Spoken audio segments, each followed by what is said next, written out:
तो फिर कैसे हो, उर्दू में नज़्में हो, गजलें हो या फिर इक्तबास हो, वो जो पैराग्राफ आ रहा होता है उनकी तशरीह सब ने करनी होती है। और ये होता भी सबसे ज्यादा नंबर वाला क्वेश्चन है, 35 नंबर होते हैं इन 3 क्वेश्चन के। और बच्चों के सबसे ज्यादा नंबर कट इन 16 में रहे होते हैं। क्यों कट रहे होते हैं? कुछ गलतियां कर रहे होते हैं, उन्हें तशरीह लिखते हुए कुछ प्रॉब्लम्स आ रही होती हैं। इन्हीं सब प्रॉब्लम का इस वीडियो में मैं सोल्यूशन दे रहा हूँ। और सोल्यूशन ऐसा होगा, चाहे बच्चे 11वीं के हो या 12वीं के हो, उन्हें तशरीह की सारी प्रॉब्लम खत्म हो जाएगी और उन्हें इस टॉपिक पर किसी भी दूसरी वीडियो की जरूरत नहीं पड़ेगी। तो और साथ ही साथ उर्दू में सबसे मेन चीज वो क्या होती है, मैं आपको बताता ना वो क्या होती है, स्पीड। हर बच्चे को इस चीज की प्रॉब्लम होती है कि कैसे हम उर्दू में अपनी स्पीड को, लिखने की स्पीड को तेज करें। इसका एक साइंटिफिक रूल बता रहा हूँ। तो अस्सलाम वालेकुम, मेरा नाम है Abdullah Mughal, science teacher of 1000 student. मानना कि टीचर में साइंस का हूं, लेकिन आर्ट्स सब्जेक्ट्स में मैंने A+ नंबर लिए थे और मेरे स्टूडेंट ने भी लिए थे, तभी आप भी ले रहे होंगे। और चूंकि आप भी हैं तभी आप भी ले रहे होंगे। वो कैसे? इन सब प्रॉब्लम्स को सोल्यूशन के जरिए। यहाँ पे आपको वीडियो में क्या मिल रहा होगा, सबसे पहले बात करेंगे हम हेडिंग्स की। वो जो हमने सवालों में शुरू में हेडिंग लिखनी होती है वो इनके नंबर तक होते हैं। फिर बच्चों के कुछ क्वेश्चन होते हैं तशरीह से मुताल्लिक, वो होगा।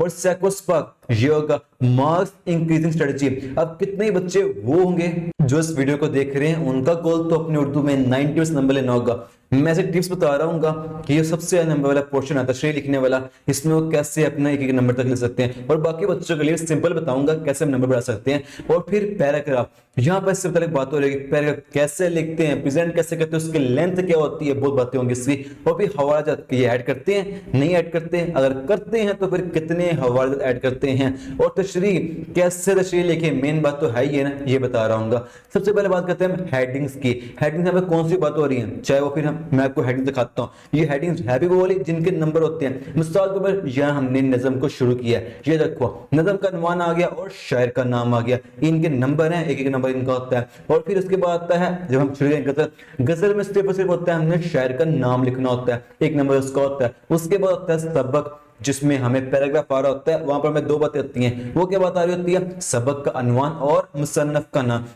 अब यहां पर एक बात याद रखो, जब बच्चे मेन गलती कर रहे होते हैं, वो क्या कर रहे होते हैं, हेडिंग्स को उल्ट कर देते हैं। वो कैसे करते हैं, वो लिख देते हैं सबक का नाम।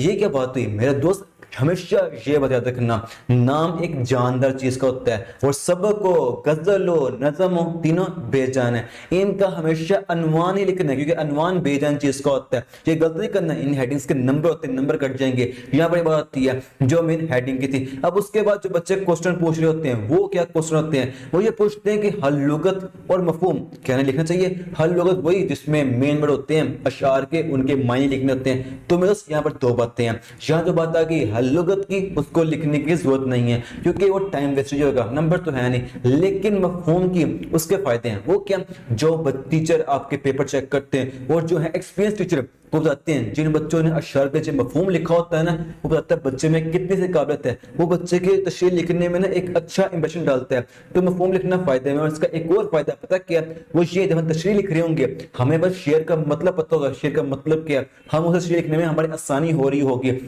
मफहूम को लिखना तब भी है अगर मफहूम सही आता होगा, तभी इसका फायदा हो रहा होगा। अब उसके बाद आता है सैकोस्बक, क्योंकि मफहूम तो था नज़्मों गजलों का, सबक में तो सैकोस्बक होता है और इसके नंबर होते हैं 3 नंबर का होता है। अब सैकोस्बक का मैं कहता हूं बात क्या होती है, जो हमें आ रहा हो पैराग्राफ, उसमें जो पहला पैराग्राफ था सबक में, जो उससे पहली बात हो रही थी और जो उसके बाद बात हो रही थी, हमने वो लिखनी। मैं आपको दिखा देता हूँ कहाँ के हमारा, ये देखो ये सैकोस्बक। हमने क्या बात की है, तशरीह बात में पहले क्या बात हो रही थी और उससे बाद के बात हुई। यहाँ पर ये तरीका आता है। तो इसका क्या मतलब बना, हमें सारे पैराग्राफ के सैकोस पर याद करने पड़ेंगे? नहीं मेरे दोस्त, मानना और तो मुश्किल है, लेकिन मैंने सिंपल कर दिया। सिंपल तरीका पता क्या है, मैं आपको सैकोस पर एक और बताता हूँ डेफिनेशन। वो क्या आती है कि जो हमारा सबक खलासा है, सेम सैकोस पर कहते हैं। मतलब जो हमारा खलासा है ना, जो आपने पढ़े होंगे, पढ़ने उनका नंबर है, जाहिर उनके नंबर 10 नंबर का सवाल खलासे का भी आता है। जो खलासा होगा ना, उसी खलासे को 8 से 12 लाइन में लिख देना, आपका सैकोस्बक हो जाएगा। कोई एक कर लेना काफी रहेगा, एक सबक में लिखने के लिए नंबर नहीं कटते। ये सैकोस्बक को लिखने का एक सिंपल तरीका था। अब उसके बाद जो हम अगला सवाल हो रहा होगा, वो आता है मार्क्स इंक्रीजिंग स्ट्रेटजी। यहाँ पर किसकी बात हो रही है, मैं आपको बताता हूँ। जब भी हम तशरीह शुरू करनी है, चाहे वो नज़्में गज़लें हो या हमारे पास इक़्तिबास आ रही हो, हमने हमेशा उसके तशरीह शुरू करते ही दो तीन लाइनों में ना हमने लिखना होता है, मुसन्नफ हो या शायर हो, उसका हमने तारुफ लिखना होता है, उससे मतलब हमने बातें लिखनी होती है। ये मस्ट है, इसे लाज़मी लिखना है। पेपर में एक बहुत अच्छा मैसेज पड़ता है, तशरीह में तो पढ़ते ही पढ़ता है, उर्दू के बारे में पढ़ता है कि हाँ इस बच्चे को अच्छी खासी मालूमात है इससे। तो इसका क्या मतलब बना, हमें हर शेर के हर पैराग्राफ के जो आ रहे होंगे हमारे पास मुसन्नफ उनके याद करने पड़ेंगे, हमें तारुफ तो हाँ मैं दोस्त करने पड़ेंगे, नंबर नहीं लेने। लेकिन यहाँ पे एक सिंपल तरीका है, मैं कह रहा हूँ ना, मैं आपको सिंपल तरीके बता रहा हूँ नंबर इंक्रीज करने के लिए। यहाँ पे क्या आता है, ये देखो, एक हो गया मुसन्नफ, एक हो गया शायर, उनमें कुछ होती है कॉमन खूबियां जो शायर में होती हैं, शायरों में होती हैं, और कुछ होती हैं कॉमन खूबियां जो मुसन्नफ में होती है। मुसन्नफ हमारे पास सुहाना निगार हो गया, इस तरह की बातें होती हैं। आपने कुछ 4-5 मिनट खूबियां याद कर लेनी है। किसी जो सिंपल तरीका इसको लिखने का है, वो आपने उन्हीं खूबियों को 2-3 में ना, जिसका मर्जी नाम क्यों ना हो, नाम का लिख देना, आपके ये हेडिंग हो जाएगी। लिखने से मस्ट है, चाहे आप सिंपल टिप नंबर 2 यूज करें, टिप नंबर 1 यूज करें, जो आपके लिए बेस्ट रहेगा। ये थी मार्क्स इंक्रीज स्ट्रेटजी। इसको लास्ट में लिखने से नंबर नहीं होते, लेकिन नंबर बड़े होते हैं। तशरीह में लिखने होते हैं, उसके नंबर भी होते हैं, बात लगा लिया। अब उसके बाद आते हैं पैराग्राफ। अब बच्चे पूछते हैं पैराग्राफ की बड़ी बातें हैं, वो क्या बातें आती है। नंबर 1 पे जो आपको बता रहा हूँ ना, कि एक पैराग्राफ जो होता है, हमने उसे कितनी लेंथ का लिखना होता है, उसे कैसे प्रेजेंट करना होता है, उसमें कितनी लाइन लिखनी होती है, और एक लाइन में कितने वर्ड, मतलब पैराग्राफ में कितने वर्ड लिखने होते हैं। इतना डीप तक बात कर रहा हूँ। एक पैराग्राफ होता है किस तरह, जो आइडियल होता है।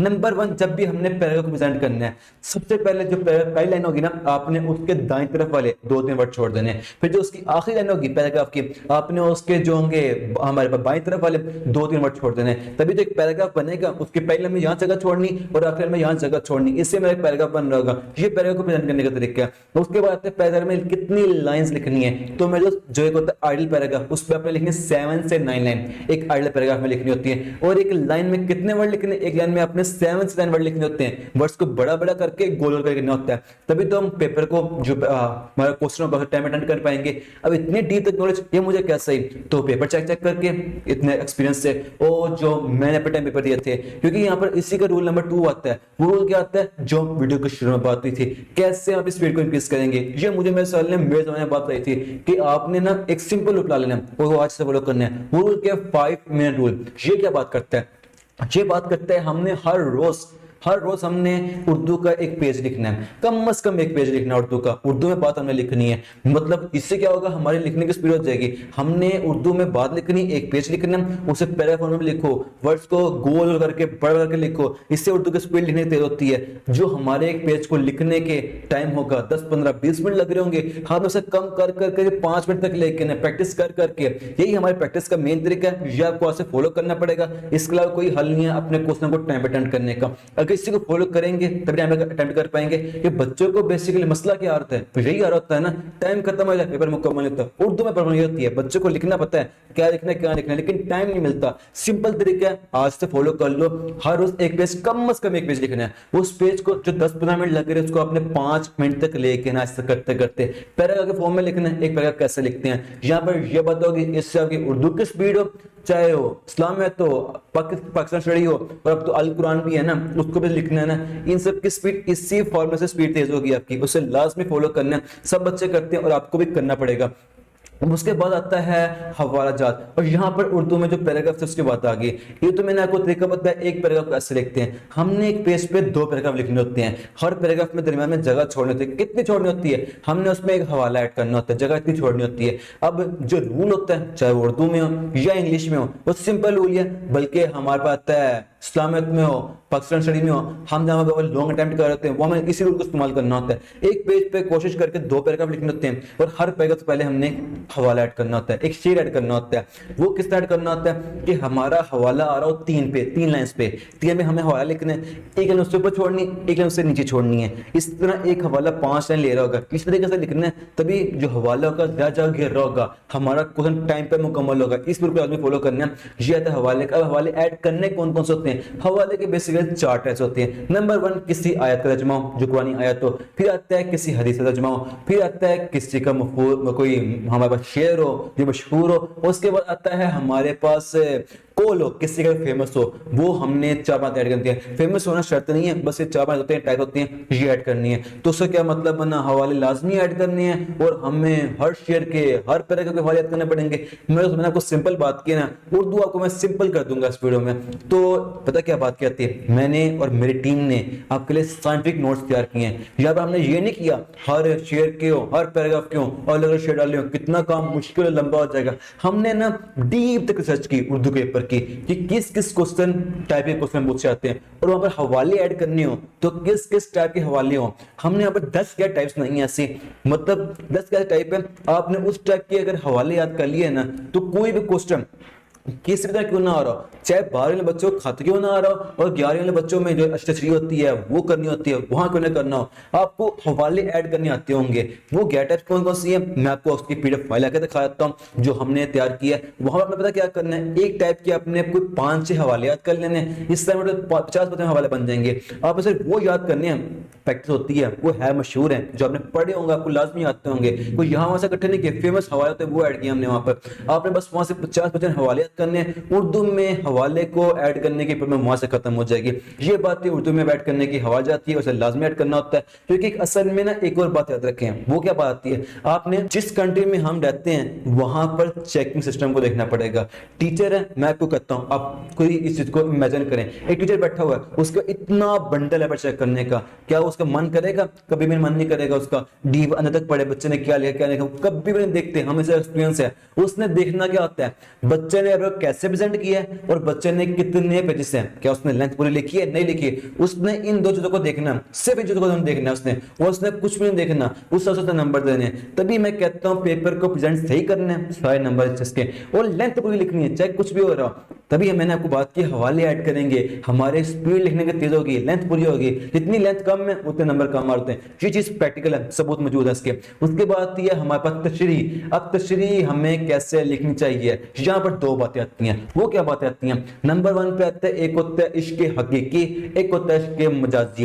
इश्क मजाजी नकली इश्क, हमें से कोई लेना नहीं है। एक होता है इश्क हकीकी जो कहते हैं असली इश्क होता है, ये किसका होता है, अल्लाह का और महबूब करीम सल्लल्लाहु अलैहि वसल्लम का, इनका होता है। इन सब तक बातें होती हैं। एज अ मुस्लिम हमें तो उसे कितनी ज्यादा नॉलेज है, हमें तो कोई मसला पड़ेगा इन सब तक बातें लिखते हैं। तो आपने यही यहाँ पर यूज करना है कि कोई भी टॉपिक क्यों ना हो, नज़्मों में या गजलों में, यहाँ पर इनकी बात हो रही है, कोई बात क्यों ना हो, उस बात को घुमा के आपने इस टॉपिक तरफ ले आना है। तशरीह कहते हैं, लेकिन ये बात याद रखना, हमेशा आपने मेन टॉपिक को टच करते रहना। तशरीह आप इस तरह से करेंगे, यही तरीका है, तशरीह को याद करने की कोई जरूरत नहीं है। ये बात थी हमारे पास नज़्मों की और गजलों की, जो उसके अशार आ रहे होंगे। अब जो बात आती है हमारे पास पैराग्राफ आ रहा होता है, उसको तो हमें मसला कोई नहीं है। क्यों नहीं है, क्योंकि हमें पैराग्राफ मिल रहा होता है ना, जो उसने अच्छा खासा लिखा होता है, और हमने खासे में तो पढ़े होते हैं, हमने उन्हीं पॉइंट से बातें लिखनी होती हैं। एक बात से दो, दो से तीन, तीन से पांच, 10 बातें निकालनी होती है। यहाँ पर आपने यूज ही करना होता है क्रिएटिव राइटिंग को। एक तरीका है जो हमारे पास होते हैं, असबाक होते हैं, जैसे उनकी आती है पैराग्राफ की, ये उसका तरीका होता है। तो फिर यहाँ पर तो तशरीह लिखने की जो बच्चे को प्रॉब्लम थी उनका सेशन मिलकर कंप्लीट। अब बात आती है हवालाजात की। वो कौन से हवालाजात जिनकी हम साथ बात कर रहे थे, मैं आपको दिखाता हूँ। ये रही आपकी 12वीं की ड्राइव, बिल्कुल हमारा सेम ही है, चाहे 11वीं क्यों 12वीं क्यों, हमने सेम ही जो सर्च की थी वो सेम आ रहे होते हैं। मैंने आपको बात की थी ना, उर्दू की मैंने सर्च की है, चाहे 11वीं हो या 12वीं हो, कोई भी आ रहा हो, टोटल 10 टॉपिक है, वहां से वाले आ रहे होंगे। वो कौन से हैं, हम जाएंगे मुकम्मल नोट्स में ड्राइव के, और ये आपकी उर्दू का जो कलर था लाइट ग्रीन कलर था, यहाँ पर आ रहे होंगे आपके हवाले के नोट्स आ रहे होंगे। ये उर्दू के फुल बुक के नोट्स आते हैं। अब मैं आपको दिखाता हूँ यहाँ पर किस तरह का नोट है जो मैंने बात किया। ये देखो, जब वो स्टार्ट करेंगे तो यहाँ पर क्या आ गया, एक आता है इश्क हकीकी यानी फितरत यानी अदला के बारे में, हमें लिखा हुआ हम दिया। किस तरह का शेर आ गया, मोती समझकर शान करीम चुन लिए, कतले जो मेरे अरके अनफाल के, इस तरह के सारे शेर आते हैं जो आते हैं इस टॉपिक से मेन शेर आगे, फिर नाते शायर आगे, और उसके बाद आते हैं हमारे पास मायूसी और गम कैटेगरी आते हैं, उसके शायर आते हैं, और उसके बाद आते हैं हमारे पास उम्मीद हौसले के। इस तरह में जो 10-11 कैटेगरी बनाई है, आपने उनके शेर याद करने आपके लिए काफी रहेंगे। ये आगे हमारे पास इश्क और मोहब्बत के शायर आगे, इस तरह हमने करते दुनिया की बेसबाती। ये मुकम्मल शायर की फाइल है। तो क्या ये गिफ्ट चाहिए, दिए, आप सब्सक्राइब करें ना करें, आपको मैंने गिफ्ट दिए, लेकिन ये बात रखना, सब्सक्राइब तो मैं नहीं कहूंगा ना मैं लाइक का कहूंगा, वो आपकी अपनी मर्जी। हाँ, मेरी अप्रिशिएशन हो जाएगी अगर आप लाइक करेंगे।